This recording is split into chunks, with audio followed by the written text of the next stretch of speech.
Good morning, Good everyone. morning. It's time to wake up. And smell the rosin. Woohoo! And today we have a wonderful guest. We have Francesca Leo. Hi, Francesca. How are you, sweetie? I'm doing well. Thank you so much for having me. Oh, it's our pleasure. We enjoyed being guests also on your Insta. It was really, really fun. And so now we're happy to have you here. Yeah, and Francesca is a really good friend and colleague of mine, a really close friend and colleague, and we're so excited to have her. We wanted to kind of continue our discussions about wellness and music and performance, and she's done some amazing research with her project Playing Without Pain, and we thought that she would just be an amazing person to have on the show to continue our deep dive into wellness. Yes. Continuing what we kind of talked about with Eddie last week. He was going over things about not music therapy, Alexander technique, and all of that, wonderful stuff. And this is kind of a great extension of that, and just learning more about, being kind to your body when you're practicing. So yeah, thank you so much for being here, Francesca. Thank you. And I guess I can start by telling you a little bit more about my research and my story that kind of led into the idea of creating Playing Without Pain and conducting the research that I did. So first of all, thank you again so much for having me. And it's always so great to work with both of you. Esther and I went to school together at Manhattan School of Music, and we've remained really good best friends ever since. Francesca, I think we met her the first time we were waiting. I was there, and we were waiting for the whole ceremony to start. And then I remember you were one of the first people that we talked to. Yeah. I remember that day. Oh my goodness. It was what, 3 years ago? Or? Yeah, I guess so. It was in the Greenfield lobby. Yeah.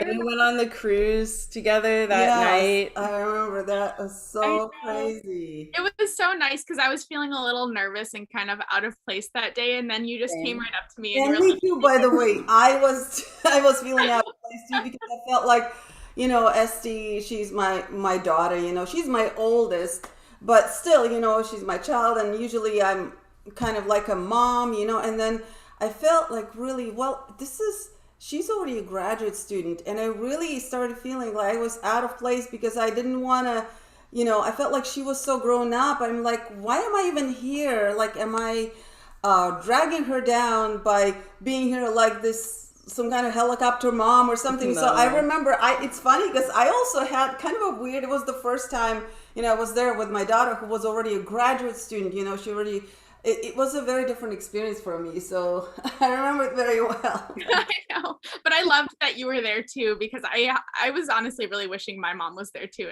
And seeing you there, and you guys are both so welcoming, it just felt like it was in the right place. That makes me feel better. Yeah, of course. Yeah. So for anyone who might be listening that doesn't know, I've had a really long history with performance-related injury. I first experienced pain from playing my flute when I was age 16. So I was about a sophomore in high school. And at first there was a lot of confusion and shame around my pain too, because I always felt like there was something wrong with me because I had pain while playing an instrument. I had never heard of that before. And even though I now know that so many other people were going through the same thing, it just was really stigmatized and it was really difficult to talk about. I felt like I couldn't open up about it because I felt like people would kind of look at me funny. I'd always heard of, and we all know, sports related injuries are really serious. And I think part of that is because they're so visible. Like, you'll be watching a football game and you'll see a football player get really injured on the field and have to get carried away.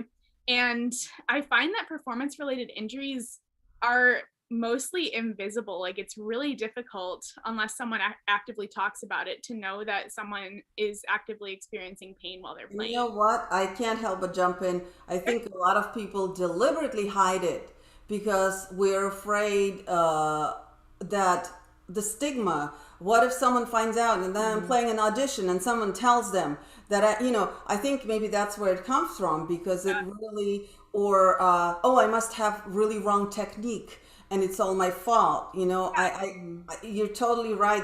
And I think that's what hurts the most is the stigma.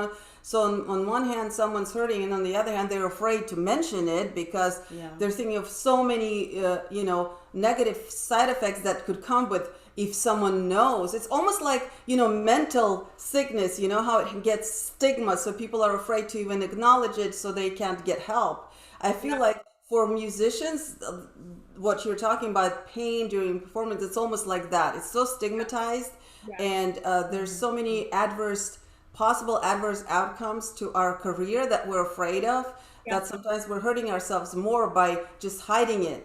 Yeah, absolutely. And I'm still going through that. I'm still managing my pain from the injury that I sustained. So it began as I was diagnosed very early on with forearm tendonitis. But my doctor told me to stop playing the flute, and that was the main advice. And I was also advised to just take ibuprofen when it hurts, which I still to this day, I'm like, no, because it's so dangerous to get into that cycle of, if you're in chronic pain and you're always taking painkillers to try and subside it, that's really a dangerous cycle to be in, It especially really is. with, Yeah, 'cause we with had addiction and everything. oh, sorry, I didn't mean to interrupt. Oh, it's okay. Go ahead. We had an experience with like a festival that my mom and I went to one year, and we had a friend there who was like helping. She was a nurse, and a lot of the students would because she was only allowed to give out certain amount of And medication. a really sweet person, like she's really, really super sweet person. Yeah, so like she was only allowed to give out like a certain amount of medication a day to students because a lot of them were like minors. Yeah. And they would like pressure her and bully her and be so mean to her because they like wanted more ibuprofen because like they were hurting from their injuries, and they would refuse to like stop playing or They to would take a break. they do with ice and ibuprofen. And you know what was scary? That like this lady, like I said, she's such a sweet lady, super, super, like typical nurse person, who is very nurturing, very sweet. And she would cry. They were so mean to her, like so mean that she would come. I remember because I was teaching at that point, and so we were kind of communicating, and she would cry. She said, "I don't want to be here." And you know what? And when she told us how mean these kids would get, they were like high school and early college too. It made it look like almost, like people who are addicted to something. When you don't give them, like their personality change and they could do some bizarre things. So to me, it felt almost like that. Like they seemed like nice kids, but the minute they couldn't get, it's like almost like they were addicted that they had to have it, and so they would. It was such a weird experience. I never expected that at a music camp of all things. Right. And that's a really interesting story, because it kind of sheds light on how so many people are advised to do that, to take painkillers when they're in pain, and also just to ice and heat and stop playing, which at that time, that advice, I thought about stopping playing at that point. I was like, I can't do that. I'm trying to be a music major. I need to practice. I need to go to all of these summer festivals. If I take a year off, I'm not going to get into the schools I want to. That's what the commentary that was running through my head at that point. And it was really stressful. And so I kept just kind of playing through the pain. And at that point, I was still pretty young. So it was a little bit more possible to do that. But the longer that I kept playing through the pain, and especially when I got to college and the curriculum got a lot more intense and the performance demands got a lot more frequent, and also there was more pressure involved, and there was the added element of being in a studio, which in high school we had studio recitals with my private teacher, but there really wasn't much competition in the high school that I went to. It was kind of Right. Yeah. And so And that kind of like at that point, it's like, because I was in that place too, where it's like you're pretty much maybe you and maybe one other person maybe are people who actually like want to be music majors or taking music seriously. So it's like you're basically the biggest fish in the pond. Like there's not really anyone to like, you're the best and everybody else knows it. So you're like, okay, whatever. You know what I mean? Yeah, and it was kind of like that, admittedly. Yeah. But yeah, getting to college, and I was like I thought I was gonna go in like I was coming like a big fish in a small pond. I was a small fish in a big pond. I got like last chair. I got sat last chair in our like lowest band my freshman year, and I was really struggling with that. The ego thing. And it was a real wake-up call for me that like, you're not the best. There's other people, there's a lot of other talented musicians, but from the town that I grew up in, I guess I wasn't as aware of that. So yeah, it was a lot of pressure my first year. And I remember there were times where I would be practicing and it would be all motivated by like self-hate. And I felt like I had to keep practicing because if I stopped, then that means I like wasn't working hard enough. And I think that's a narrative we kind of get fed, even subconsciously in music programs. And that's a dangerous mindset to be in also. And then when I was a sophomore, I vividly remember there were some experiences where I did make a high chair in orchestra.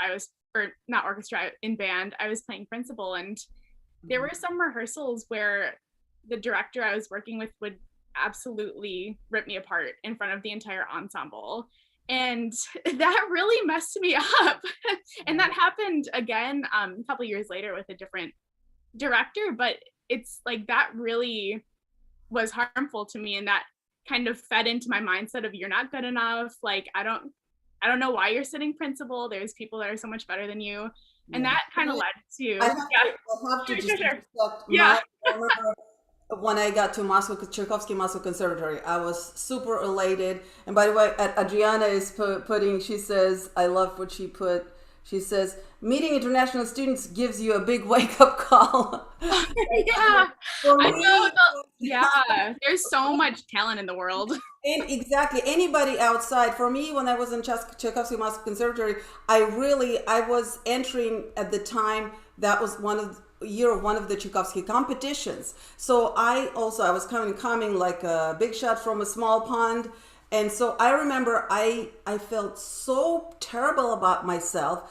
I actually didn't want anyone to even see that I had a violin case with me. I was hiding during the entrance exams, because I thought, oh my goodness, I'm so ashamed of myself. I'm so bad and all these people who are now, they're playing in Tchaikovsky competition right now. I was ashamed for everyone to even see that I'm a violinist. That was like beyond. That was so insane, right? Yeah. Why would we? And then later, during the orchestra, we were talking about band director. Our orchestra director back in Moscow, he would just, at any time of the rehearsal, he could point at you and make you get up and play by yourself, right? That part. So to make sure that everyone is ready, which is, for string players, that's bizarre. Yeah. For you guys play by yourself all the time. But we're in a group. So if you're faking, like, of course, it was scary. It was scary, and I thought it was kind of normal, but now I'm thinking, there's no need for that. I mean, a conductor can really tell who is ready, who is not. I'm sorry for interrupting. But it was just like, it reminded me of my undergraduate days. Thank you for sharing. And the main problem with that was that it kind of gave students permission to start talking badly, and a lot of things that were said about me got back to me, and people would sit in very public places and like say horrible things about my playing. Like, I don't know why she thinks she can come to rehearsal like playing like that. And like I was starting my social media pages, and I was like really excited about it, and I was like posting like performance clips, and someone said, well, maybe if she just got off Instagram, she'd sound better. And that got back to me. And like, that really messed me up. What blows my mind, you're an incredible flutist. I mean, you are amazing. You won the Manhattan Orchestra MSM Orchestra Concerto. I'm sorry, Concerto. Do you know how huge that is? I mean, not that you need validation, but I mean, so I'm so amazed that anyone who would, and of course, we all grow at the points of our career, but still, a great player is a great player. Even at some point, they're maybe less great at another, but anyone who understands anything about music, who is professional, they should be able to see, You know, even if someone made a couple of mistakes, that doesn't make them a worse player. It just, so Yeah. everybody, and that's the thing that what I actually am, I'm amazed, right? There's so much judgment, and the judgment is based on what someone else said. For example, even if you're trying to like, um, apply for something, for a grant, a lot of times you have to send your bio, you have to send what you, it was almost like, it seems almost like a lot of times people who judge you, they don't even know how to judge you on the basis of your playing. Like if they just heard you playing, they wouldn't be able to tell whether you're good or bad. So it's almost like the whole system needs this, your bio, what someone else said about you, what someone else talked about you, what, where you've been, what you want. It almost like sometimes makes me feel like people who make, even those who make decisions, like they don't even understand what's good, what's bad. So that's why they have to kind of regurgitate whatever is said about you before. You know, I don't know if you've ever felt like that, but I felt like that a lot of times. And that's ridiculous. That's ridiculous for me. Yeah, and so like I've since processed that and have kind of started working toward it, but for a long time those comments would become the inner critic voices in my head. And I think like with self-doubt and with the inner critic, a lot of the time it's like self-imposed, and it's things you tell yourself like, oh, you're not good enough. But then other times it's actual voices from things people have said to you in the past that you can just kind of like hear them. Because I've been researching a lot about that too, and kind of like managing your inner critic and things like that. And so it's, I don't think people realize that that like words can really hurt people.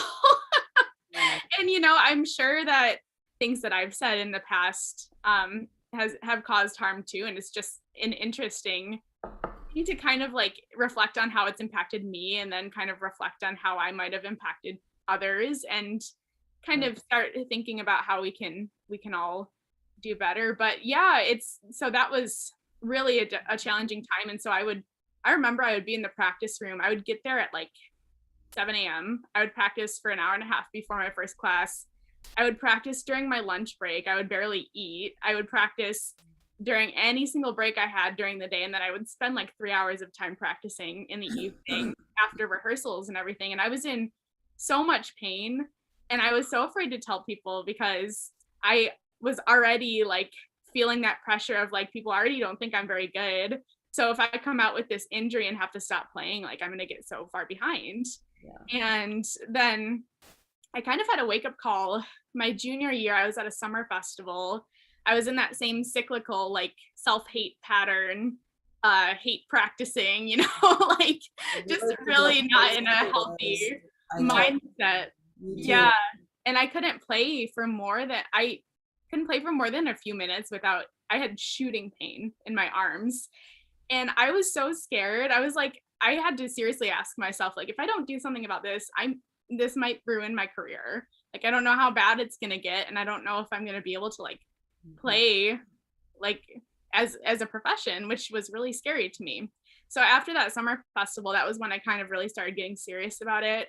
I went to see a doctor again. I got an updated diagnosis of shoulder tendonitis. And I started Alexander technique lessons, which that has been one of the most helpful things in my recovery process. Is really the part that's mending the relationship to my instrument. Because when you're in that stressful mindset, you subconsciously, at least for me, I was gripping my flute so hard. And that was contributing to pain and tension too.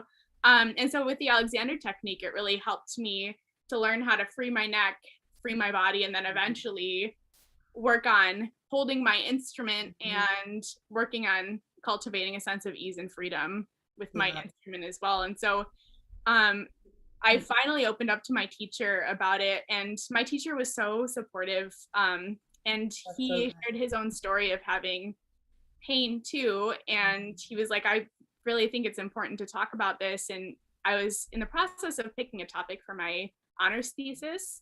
And he really recommended that I do a research study in the prevalence of performance-related injuries in collegiate musicians. So that's what started my research project. The results of that study revealed that 88% of my peers were also experiencing performance-related pain, which was so alarming because nobody was talking about it. And then when I was comparing studies that were conducted on a similar or larger scale, the statistics were all between 70 and 90% of students were Yeah. experiencing performance-related pain. My By the study way, if you also, see us on our phones, we're just replying Yeah, to the the chats. comments. oh There's yeah, it's okay, no some worries. wonderful Chats, but- comments. Can I We're read? still listening. Yeah. Sure, no, that's okay. To look like. Yeah, the Sandcan said we have to be so careful with allowing the hurtful words of others become our own. Self-criticism is the worst when it becomes self-hate. Absolutely. Thank you for sharing that. Yeah.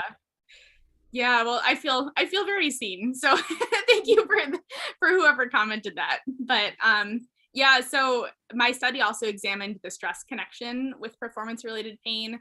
We found a positive, strong correlation between the injury or the pain severity and frequency and elevated stress levels. Oh, So especially the week leading up to a major performance competition or audition, pain levels were significantly higher among students. So that really just shows the power of the mind-body connection. You know, I have to share this because Sure. from my personal experience, Yeah. I had always had a lot of vocalist friends. And so we're back in Moscow Conservatory, maybe because both of my parents were singers all their lives. So my two best friends were vocalists, and both of them girls. They would say, like, it was a running like joke with vocalists. They would feel totally fine. They would never get sick, nothing. A week before the very important performance, always either gets a cold or has some kind of laryngitis or starts coughing with no reason, or sneezing, or gets fever. It's like the vocalists, you know, are such a great proof to that, because it just seems like so, and to the point where one of my friends, she told her professor, said, well, but how am I going to do it when I'm sick? And she said, any idiot can sing well when they're healthy. She said, the point is you're probably going to always be sick when you sing. And it's so true what you're saying. You know, it does make sense that, you know, for vocalists who that's their body, you know, the minute of course, they're going to be more stressed thinking of this upcoming, you know, performance. And it's just amazing. 90%, like I remember of our communication was about, I have to sing tomorrow and I'm sick. You know, it's just like, Right. And that happened to me too before my concerto performance. I got so sick right before it. oh no, I remember. oh no. I was so scared because I was like, I don't know how I'm going to play like this. But then your body kind of just like, you make it work, even though it's not like ideal to play when you're sick, of course. But I do think you're absolutely right. It's the elevated stress levels, and there's tons of research to back that up, that chronic stress and elevated stress, especially when it's severely elevated, has a really big impact on the immune system too. It weakens the immune system. Yeah. So, yeah. But you were saying like you basically got to this point where you started your research, and then what happened after that? So after I found the results, it was kind of always my plan to create a website with resources for students who were struggling with this and didn't have access to it in their school.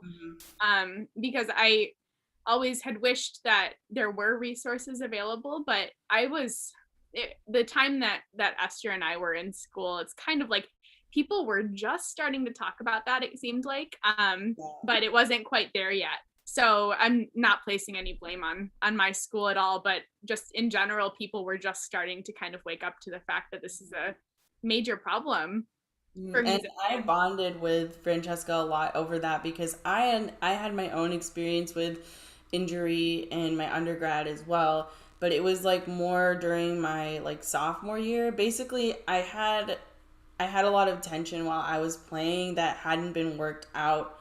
And I was in a cycle of like somewhat hate practicing, and also just like feeling extremely competitive with my peers as like so like my freshman year, I was like extremely competitive, and I was always practicing day and night. And like, you know, I didn't take any breaks. I definitely like overworked myself, and I wasn't practicing efficiently a lot of the time. I was just like running through my concerto over and over, like, you know. And then, but I was like, oh, I'm practicing, I'm doing it, and I'm going to play better than all the people in my studio, and blah, blah, blah. And so I think the damage from that year was what caused me my sophomore year to start having problems. Basically, like I had like a compression of my ulnar nerve in my elbow, because, well, as a cellist, like we play like this all the time. You're constantly bent. And now I know the importance of taking breaks and actually exercising the arm and stretching, like nerve flossing, like doing this exercise was really helpful for me, like nerve flossing, getting the nerve moving through the canal. Because basically, when you're What? like this, Like this? yeah, you put your Oh, like upside down. So put the fingers down here on your That's jaw, hard. That's fingers very on your hard. jaw, and then like this, oh, and then that you does come feel out, good. and then come in, and you can That even, does. if you want more of a stretch, you can tilt your Oh, head. that does Yeah, feel good. But can you do it on the left hand? yeah, that's what I do it with the Oh, left I hand. can't. Oh yeah. Because Okay. that was where I was having my Yeah. pain. Yeah, so that's a really It's great kind Cool. of nerve I'll flossing. confusing. I'll Nerve remind Oh remember my that. god, Because no. basically, it sounds really gross, like nerve flossing is like, oh, that sounds painful, but it's not. It's actually, because what happened to me basically is there was swelling around the nerve because I was constantly bent, and also, and like not taking enough breaks. And also, I was not supporting my wrist was sometimes bent instead of like straight, and so I wasn't supporting like the like forearm properly, and that caused me to have extra stress when I was using my pinky and ring finger, which like went right here. And I remember I was practicing like a popper etude as I was gonna play it in studio, and I was having some like weird kind of like soreness and some tingling too, like in the fingertips. But I was like, oh, it's fine. It's like probably nothing. And then that was that moment. I remember it so vividly. I was like sitting there, and all of a sudden I got this shooting pain all the way like here. And it hurt so bad. I was like, it was so scary. And it was like a lightning bolt like going down because it's a nerve. Like, and it was so scary. And I almost started crying in the practice room. I was like, oh my gosh, like this is so scary. Like what do I do? And I was like, I have to play this in my lesson, and my teacher's gonna like be upset, Right. and I didn't know what to do, and it was just this horrible feeling of like feeling so lost. And eventually I tried to like power through it. Even after that, I was like icing, ibuprofen, but nothing was really helping. And thankfully my teacher was very supportive too, and he was really helpful, and I ended up finding like a chiropractor in the area who had worked on some other people in the conservatory. And he really, I mean, I still like will talk up their business anytime because I feel like they really saved my undergrad like time my time there, because like he taught me so much about like the body and what I needed to be doing and exercises and like readjusting me. And like I know like, and at that point I had never like experienced anything with chiropractic care, and I was a little nervous. But Yeah. the fact that he had already worked on people in the conservatory and had a good rep, like he actually isn't a musician, but he would even have us bring our instruments in and come play so he could see like how we were set up and see like and learn about the body that way. So he was just like really attentive and really like devoted to helping us, even though he wasn't necessarily a musician, but he always did really great work. And I feel like that was one of the reasons why I was able to like keep playing, because I learned about that. But it was hard at first to get over that stigma of like feeling like I couldn't tell people about it. And even when I started getting back into like, I mean, I had to take a good while off just like not playing because my fingers were weak because I was having like weakness in the fingers from the nerve pain. And like so I just like felt I couldn't like press like and squeeze like my fingers onto the fingerboard. Yeah, it was really scary. And I was also alone, like, living in a new place. Like, my Yeah. family was really far away, and it was just really scary. But eventually it started getting better. But of course, like, there were flare ups. And, like, later I figured out, too, that most of it was actually also coming from my shoulder because my neck was tense. So this was like, there was like a knot here that was causing a lot of pain here.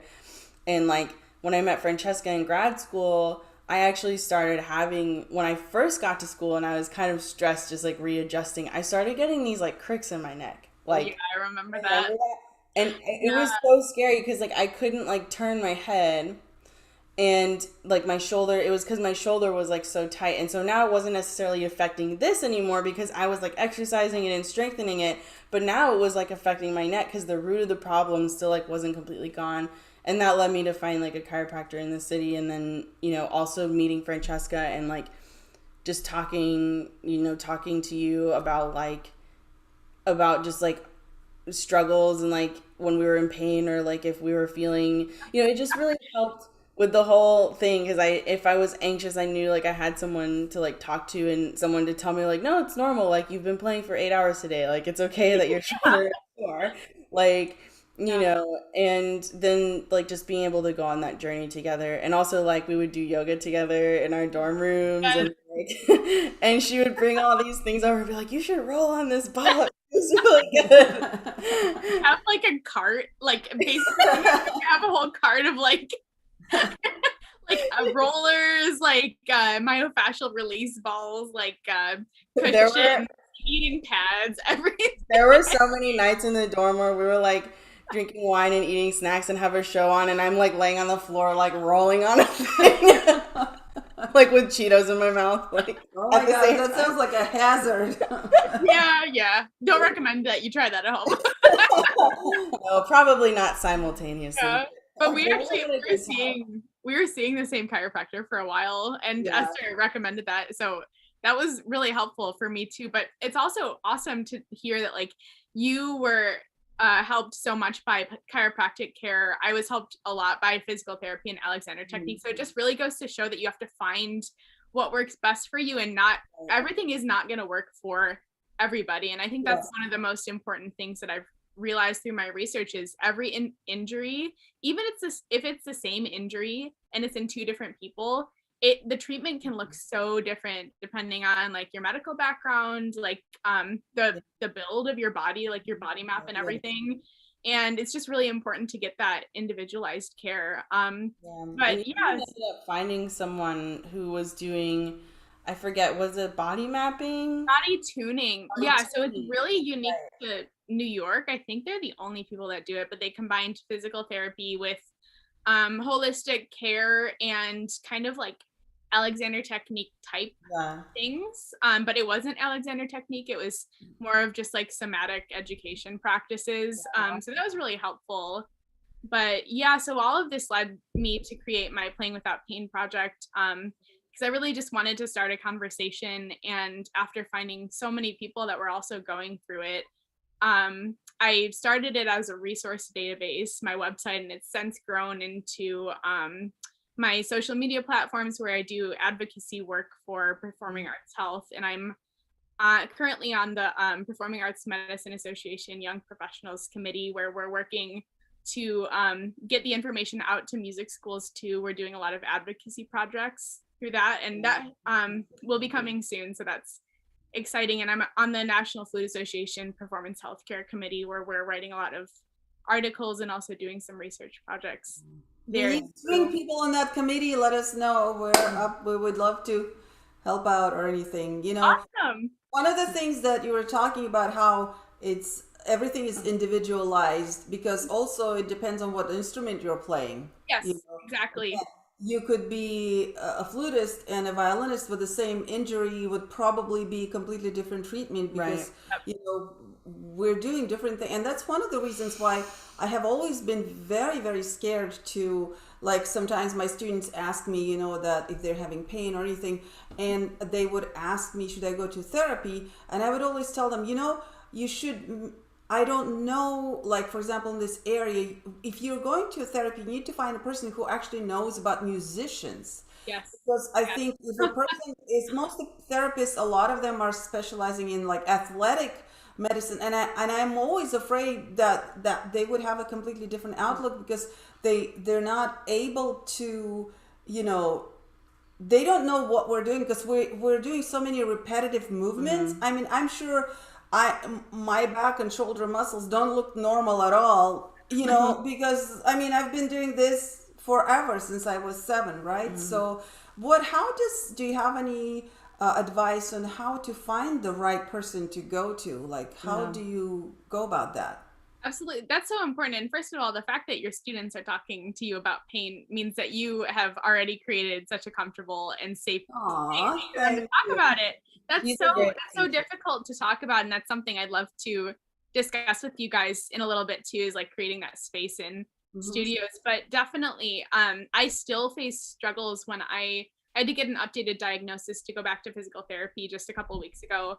And so they diagnosed me with a shoulder impingement, which this is new, but it actually I think is a good thing because the treatment plan looks a lot different as opposed to the shoulder tendonitis that I had previously.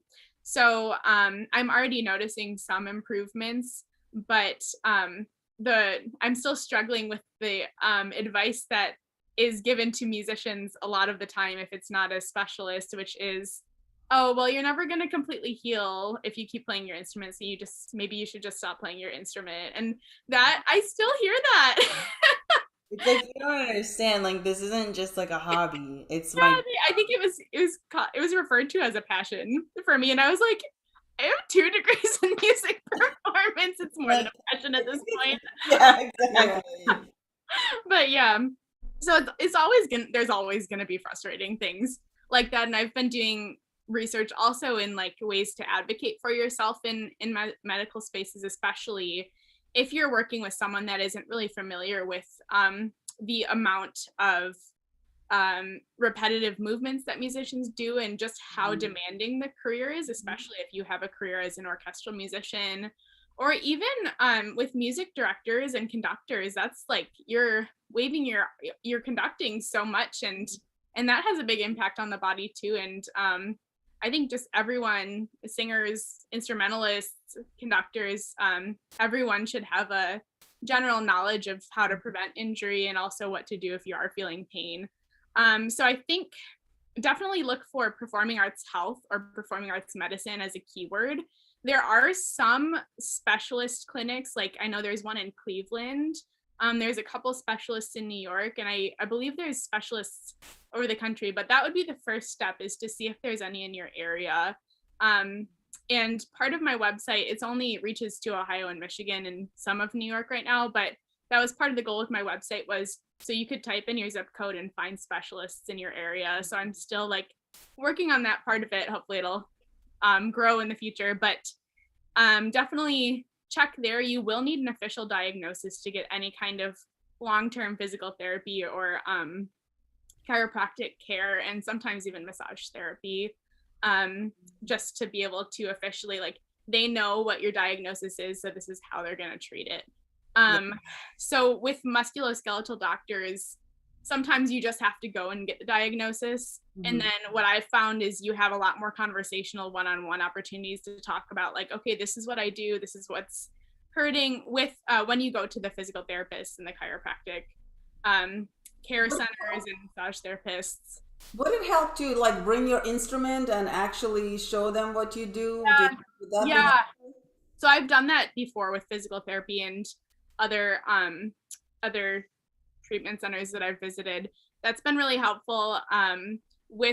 For me, my diagnosis appointments, I saw the doctor for like 2 minutes, so I didn't really get to talk to them that much. But you receive the diagnosis, and then you go to hopefully a specialist. And I think what a lot of people are starting to realize is the importance of the combination between the physical care that you get and also the incorporation of somatic education practices like Alexander technique, body mapping, Feldenkrais, because they know how to work specifically with musicians with kinds of injuries. So for me, the combination of physical therapy and Alexander technique, and I'm now doing body mapping, which is really helpful too.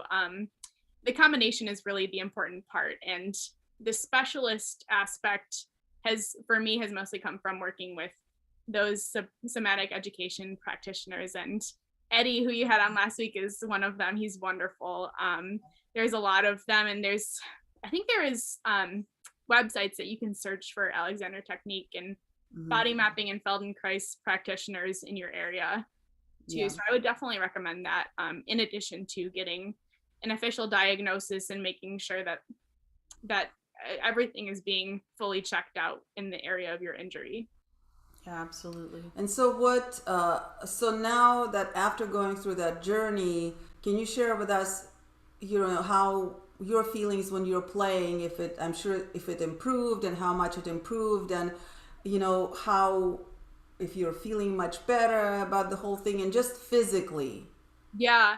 So there were a couple of years where I was feeling pretty good about it. In grad school, I found it a lot easier to manage than in undergrad because I had that consistent care. I was going 2 times a week to appointments for, at first it was chiropractic care, and then it was body tuning twice a week. So that set me up at a good level to be able to like manage my pain and like kind of like level out. This past year with COVID, I and like many people, I stopped seeing people in person for almost a year. And so I definitely felt that. And I did learn ways to manage my pain on my own. But now that I'm seeing a physical therapist again, I'm realizing like how much I really needed the consistent care. So I've also been really diving into my practicing, and I used to practice for like 5 hours a day. Now lately I've really only been doing about an hour and a half, and I've been able to get the work that I need to done.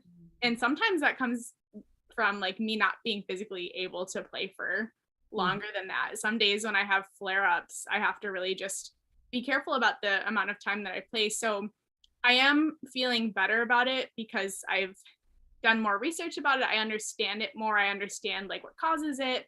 I've also been doing a lot of work on the mental health side, which that was a huge part of my injury, just the chronic stress and anxiety, which was causing me to like cram practice and everything. So I've been kind of like centering myself with that, and really just examining those patterns that I get into. So that's helped as well. But it's definitely something that I'm going to be managing on and off the rest of my life. And that, from what I've heard, that's really common for people who have endured injuries.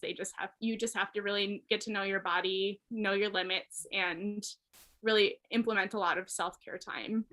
You know, I love what you mentioned about being able to do what you used to need 5, 6 hours and 1.5 hours. And this is so true. You know, I catch myself like having to go get away from that mentality, even though I'm so old already. But it's just, you know, in any other profession, we know that when you learn certain skills, it's to accelerate to elevate the productivity, to accelerate the results, right? And for some reason, we fail to recognize the same in our profession. It's like, yes, maybe as I was, at the earliest stages of my career when I needed to learn so many skills and they were so new to me, yes, maybe it made sense to practice 8, 10 hours a day. But what sometimes I forget, at this point, I don't need that amount of time to learn a certain concerto because I already mastered all these skills, or at least I'm already at a much higher level. And I think a lot of students don't realize that soon enough, and that you can take advantage of, and it's very important to really appreciate who you become already and not see yourself like in the past, that student who is ever learning, ever student forever. There's that. I've noticed in myself and in my students, there's that mentality that gets stuck with you of thinking, well, I'm a student, I'll never stop learning on the violin, for example. So I just have to practice 10 hours a day, every day if I want to be. And what you don't realize, the better you get, the more effective you can be at practicing. And I think the older you get, also the more prone you would be to some injuries that you weren't maybe when you're young. So your point, I think, is very valid, is sometimes you were pushed into realizing that in a way. So in a way, there was something positive that came out of it because you had to find ways of being much more productive with less physical time of practicing. And I think it works both ways. So you can go from this end, and you can also go from the end of acknowledging your success and realizing that with every year you really can do way more stuff with less actual physical practice. Yes, absolutely. And the mental practice part, I think, is so overlooked. Yes, that's so important. Mental practice is so important. It's incredible. Wow. And I know you wanted to talk a little bit about studio space. Yeah, and I thought that you guys would definitely have a lot to say on this topic too, and I would love to like share ideas. Because I've been thinking a lot lately about how now that everyone's kind of realizing that this is a really serious problem, that so many, not only music students but professional musicians are getting injured and it's getting a lot better with the access to resources, but there's still not a lot of help that's readily available, especially if you're living in a place where there really aren't many resources and you don't really hear many people talking about this. If you're actively suffering from an injury or even just really struggling with your mental health, which so many people have been this year, especially. So I think I've been thinking about like ways to make kind of like create a safe space in your studio and really start the conversations about like pain and kind of just being really upfront about it. I was talking to this flutist named Melissa Vining a couple years ago, or not a couple years ago, a couple weeks ago. Wow. She's on the NFA Performance Healthcare Committee with me, and she was saying she does weekly like anonymous evaluations with her students. She sends them to them. She has them fill it out. And I don't know if it's anonymous to her, but she has them like fill out what was your pain level this week? How are your like subjectively, how are you feeling emotionally, like on a scale of like 1 to 10 or something? What have you been struggling with? Like, how can I better support you? And I thought that was the most beautiful thing. I was like, that is so amazing. And that's something I definitely want to implement. But right now I have really young students. So I've been thinking about that too. And I was watching another talk with a pianist, Laura Amoriello, who I connected with through the Art of Practicing Institute. And she was saying she has a lot of young piano students. She was saying a way to begin discussions like that is like, she was saying, ask them, how's the weather in your heart today? And I was like, oh, that is so cute. Like, is it stormy? Is it sunny? Like, is it rainy? So that's kind of a way that they can start like noticing and labeling how they're feeling in like a really cute way, or like label like your emotions as colors. Like if you were a color today, what color would you be? And like just starting like those conversations early with students, and also just kind of saying like, hey, if you're ever having any pain, just let me know, even though when they're really young, because a lot of the pain I experienced was from really weird things that I was doing with my flute playing position when I was like first starting to play. So I think it's really important to start that discussion early. But I wanted to know like what kinds of things like you guys do in your studio, and especially Dr. Seitz, there's like it seems like you have a very safe studio place, especially, and you really try to create that for your students. And I would love to hear from like both of you what you've been doing and what your ideas are. Wow. Thanks so much, Francesca. I have to say, I am still learning, and I hope, I always, it is my goal to, I really don't like competitive environment in my studio. I do not like that at all, because I've had both experiences. I had experienced very nurturing but strict teachers. I was very, very fortunate. One of my very first teachers who actually taught, she had this just natural way of really, challenging me.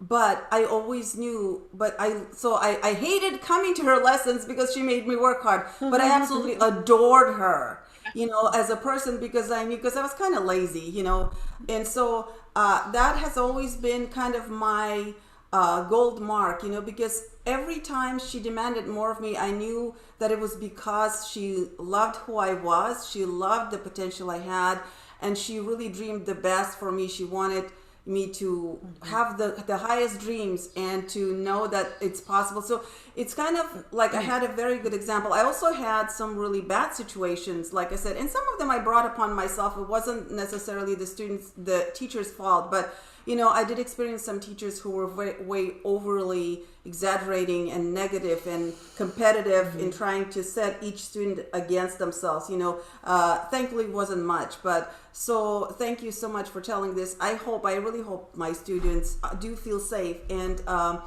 but as far as pain, I am new to this. I'm learning.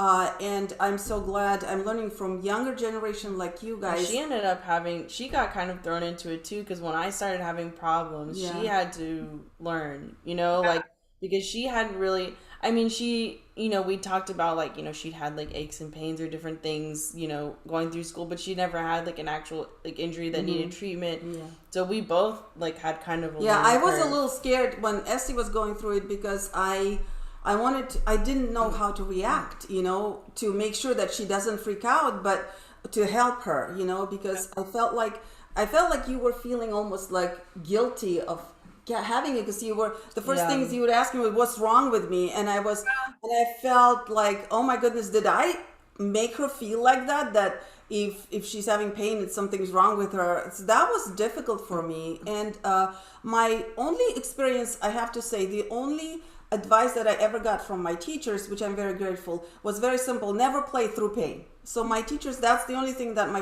teachers always taught me. They said, if you feel pain, just stop and rest. Like, don't push yourself. If you're sick, if you have a fever, or unless you're on stage and all of a sudden, obviously, you have to do whatever. So that's basically the only advice I feel like confident of telling my students. Like, unless you're on stage, if you're practicing, you're feeling pain, take a break. And I don't know how good or not, but at least I really want, because I feel like that's the safest thing you can do. If you don't know what you're doing, at least you're not like exasperating whatever is causing your pain. So that's basically the only thing. But I wanted to ask you both, since you're more of the age demographic, maybe a little bit of my students, what would make you, because again, it's scary for me I don't want to ask people like, do you have pain? Because I understand that you might feel defensive. People might feel like, what is the most comfortable way,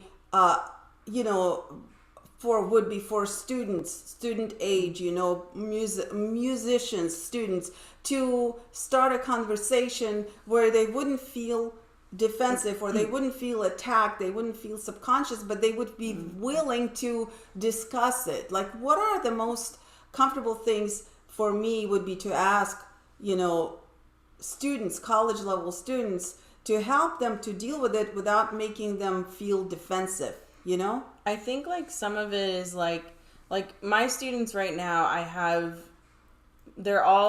one high school student who's been playing for a few years, but then the other 3 students that I have right now are all beginners. And in all of the lessons, I'm trying my best to, I think every lesson I always check in with them, and I make sure that they're feeling good, and I say like, hey, how are you feeling? How's your body? I make sure that we take breaks during the lesson too. Like, okay, we played for like 20 minutes. Let's like take a breather. Let's shake it out. Like, make sure everything's feeling good. And I always make it a point to try to tell them like, hey, if you're ever feeling any sort of pain, I need you to tell me right away. Even if you think it's silly, that's what I tell my students, even if it's just a paper cut or something, like, just tell me, okay? Because I'll never think you're silly for telling me that. And it's much better. And I tell them my story and say like how like I had pain and I was afraid of it and I didn't tell anybody, and then I ended up having to take like a long, like a month or 2 off of playing completely, and then have to slowly like get back into it.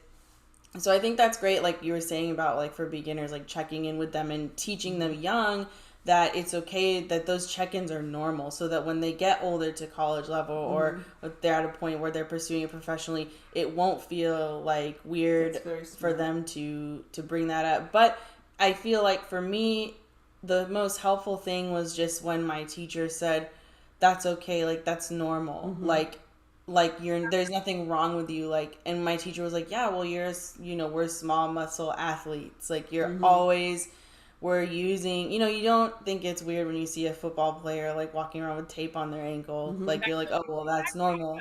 So it's like we shouldn't like tell ourselves that if we ever have pain or an injury that it's not normal, because like that means there's something wrong with us. Like if whatever, I don't know, like football people, but like what's his name, Mahomes, like if Mahomes was walking around with like tape on his ankle, you wouldn't be like, oh well, he sucks, like you wouldn't say that. So for some reason we think that. Yeah. But so I guess for me, like as a student, and I think you do a great job of that already, but like, I think,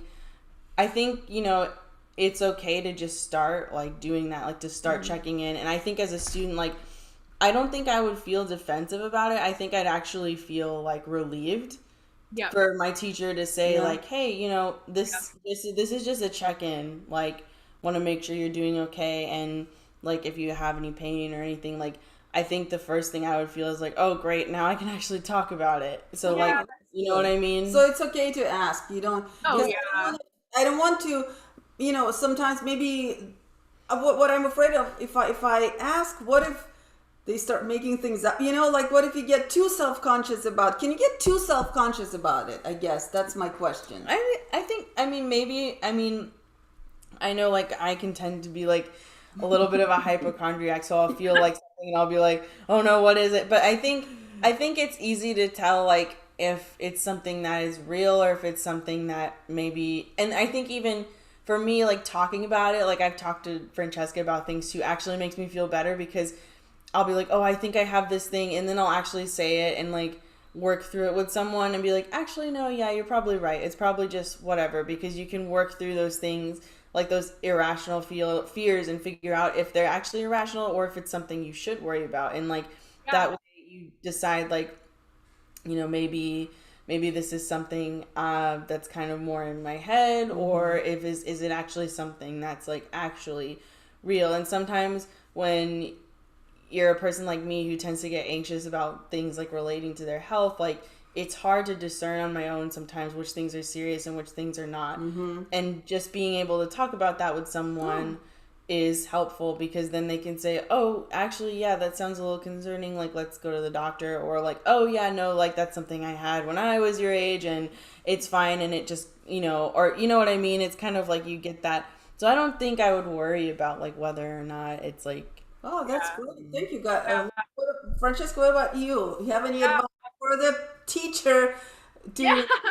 to what would be good steps for me as a college teacher, to approach my students? Like, I love this, the check-in. I love that. I'm definitely gonna keep that in mind and use it. Definitely. Yeah, and I think I definitely agree with Esther. I think whenever I'm asked, I don't feel defensive about it. I also feel a little relieved. And sometimes I find this with my students too, like even when I say, you can always talk to me if you're having any pain, I still think that they're a little bit afraid to. And so then I'll have instances where they look kind of uncomfortable when they're playing, and I teach mostly beginners too.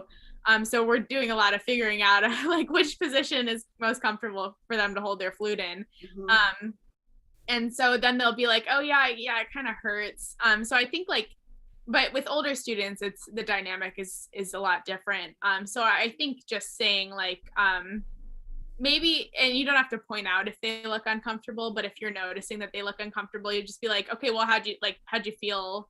Like, do you feel like kind of tense, like, or something like that? The thing I like to say too is like if I change something about their technique, and I'm like, and I say like, how do you feel? And they'll say, oh, good. And I'm like, I know like I'm your teacher, but if I do something that doesn't feel good, don't feel pressured to say, oh yeah, it's good, just because I'm your teacher and you don't want to like make me mad or something. Because I'm like, because I remember feeling like that sometimes when I was younger. Like my teacher would tell me to do something, like, okay, yeah, does it make sense? Yeah. And then I go home like, I have no idea what this is. Exactly. Like, because you just don't want to like inconvenience anybody or like cause problems, which is not. Or sometimes you feel like they know better, right? Sometimes, it's like, but it's very. But you're the one that's like in your body, and like, a change should help you, and I tell them like, okay, like, because a lot of my beginners, like, they're still growing too. So like we have to change the end pen heights and the instrument sizes and stuff. Cello is so like much trouble. Like one of my students, he's 10 or I think he's 11 now actually, but he's just growing like a weed, he's just like at that age. Like we talked about in his last lesson, I was like, I think you guys might need to get him measured for a new instrument, because he's playing a half set, but he's getting really tall.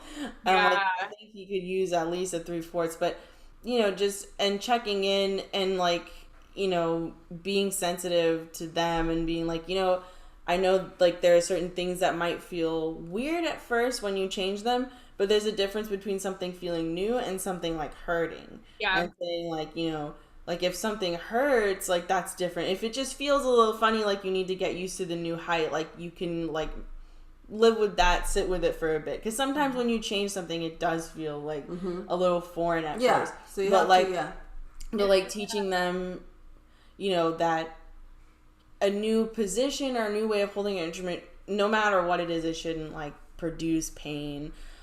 Because we're supposed to, be able to play ergonomically. And there are little aches and pains. Like I tell them, there are normal things. Like, yeah, when you start playing the cello, you're going to get pain in your fingertips because you have to make calluses. Yeah. Like, Yes. things Right. like that. It's like, okay, yeah, that's normal. Or like even just the motion of playing, like learning.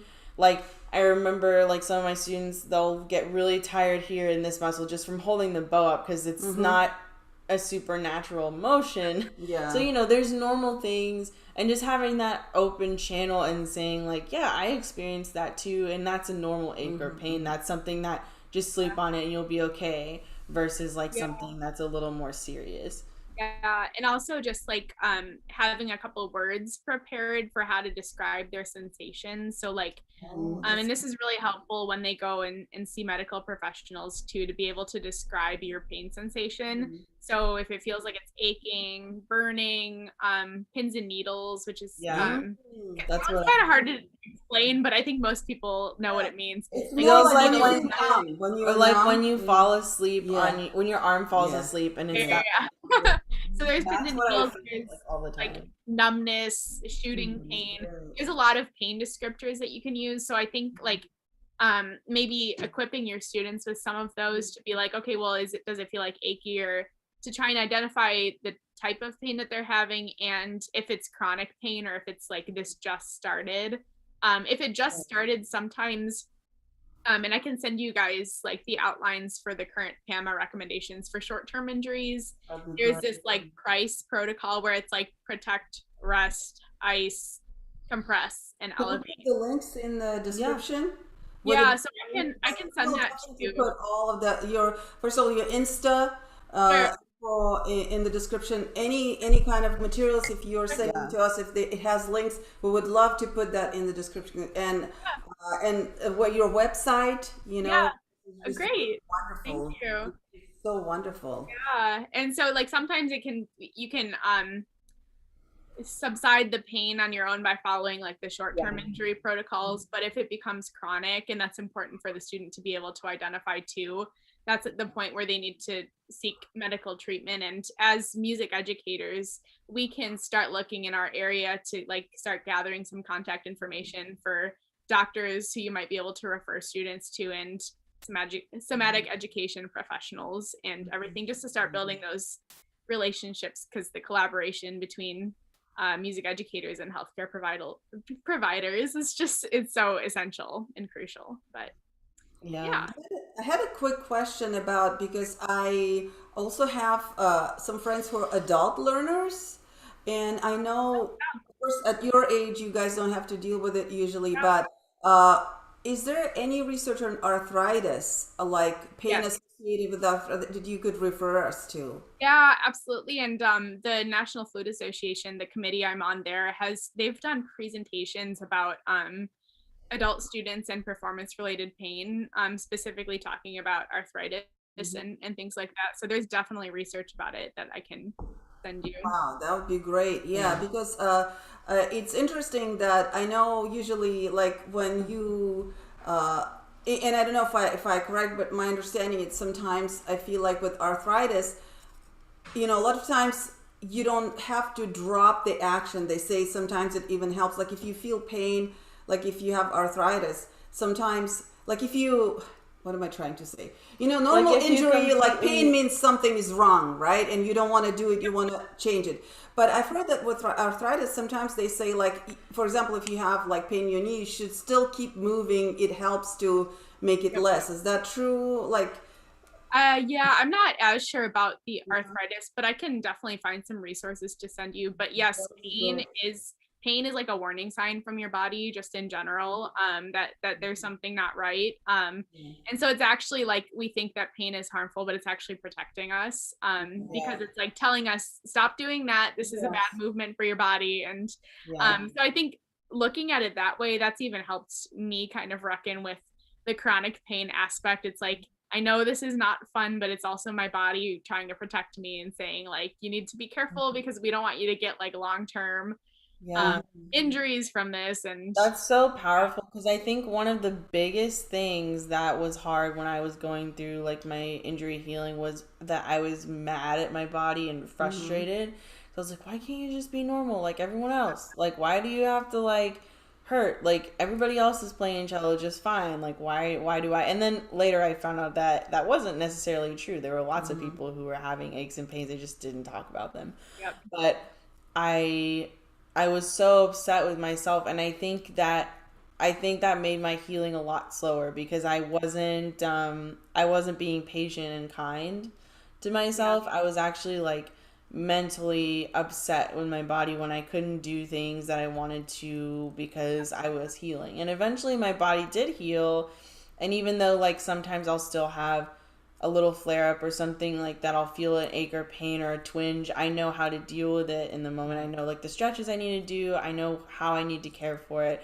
And it becomes more of like the price thing. It becomes more of a short term thing rather like, protecting it, icing it, like doing the things I know that work for me, or like certain types of massage or stretches. And like thankfully the times that I've had flare-ups have been less and less, especially actually after being out of school. Even though I still play, and I've still been like doing things and performing online and in person when I can.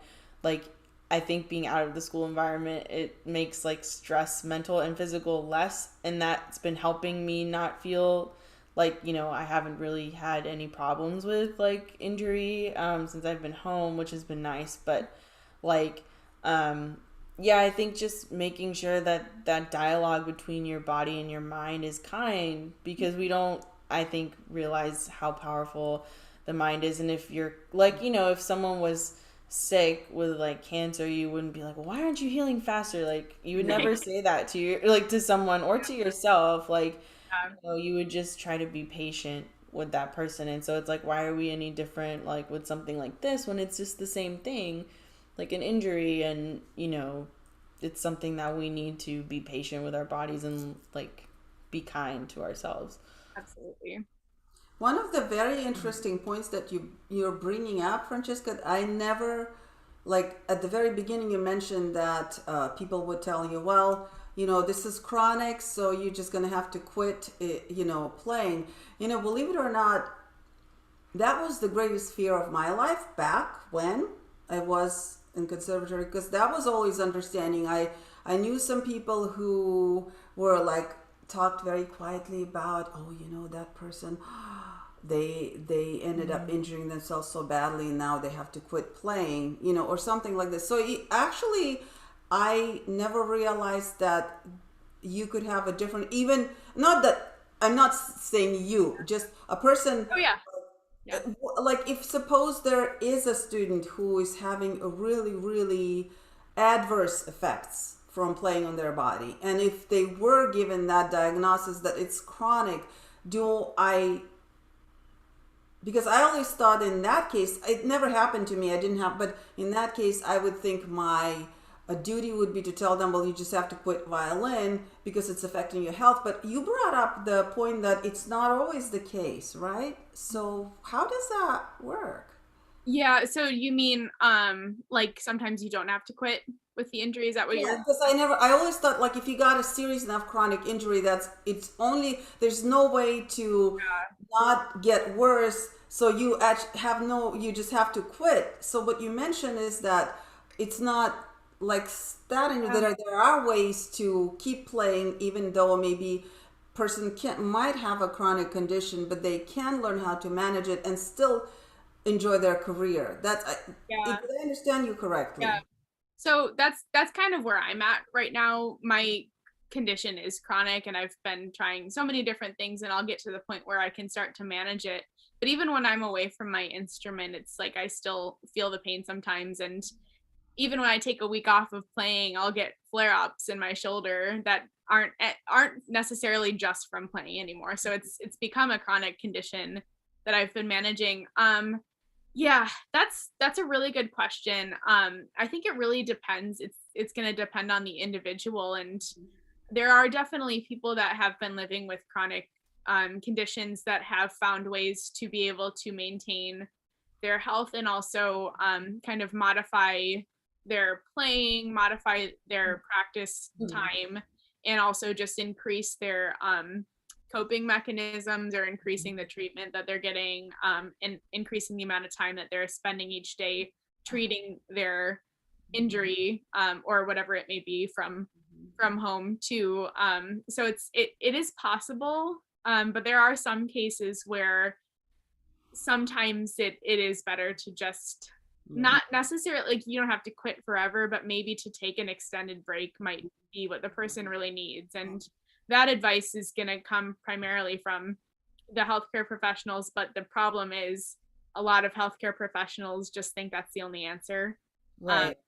So in that case, I would recommend, the most helpful advice I've gotten has come from like Alexander Technique teachers and body mapping educators, who a lot of them that go into that work have been through experiences like that. And that's kind of where I'm at too. I'm pursuing a body mapping certification, and it's because I want to be able to officially help people who are experiencing pain, and give them like actual like resources, and teach them about their own anatomy, to like try and help them figure out ways to better manage it for themselves, because right now I'm not equipped to do that. But I have noticed that a lot of musicians that have had the chronic cases go into the somatic education field like that, to be able to say, like, here, let's try a bunch of different things, and they'll be really patient and really work with you to try and find what works best for you in your playing. And some people can find their way out of it through that work, but then others, sometimes a break is needed. So it's that it really depends on the individual case. But I think the overall like statement or point that I'm trying to make is to not lose hope. If you're told from one person that the only way to heal is to stop playing completely, get multiple opinions, talk to people who have gone through it before, if you know of anyone. And I really think just really talking to specialists that deal with musicians and performance related injuries and don't want to have to tell them to stop playing, that's the way to go. Wow, that's great. That's very encouraging. You know, one of the things also I want to reinforce is I grew up, you know, I'm old, so fortunately, you know, I was studying back in Soviet Union, and the way that we were trained was private lessons for, you know, maybe very late in high school, then we would start playing in the ensemble, larger ensemble or something. So it was very, and because of that, you know, there was always this, you know, the focus of the teacher was always in that ergonomic way of a good posture, good setup. So that was very helpful, and I'm very grateful. And but you know, and so the understanding has always been that the reason we want to do that early is to set you up so you could play as long as you can, free from, you know, adverse physical side effects.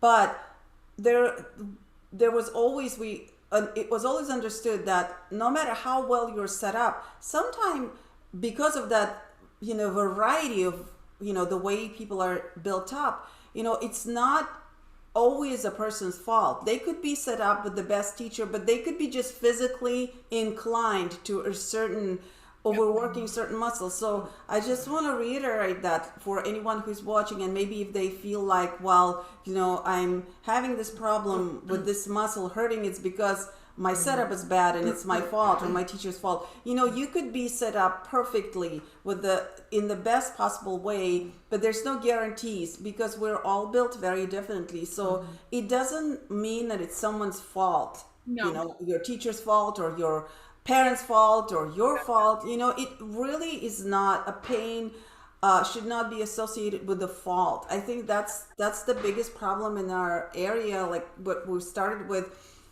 when there's pain, we always feel like it's my fault. It's because I'm doing something wrong, or it's my teacher's fault, or it's my.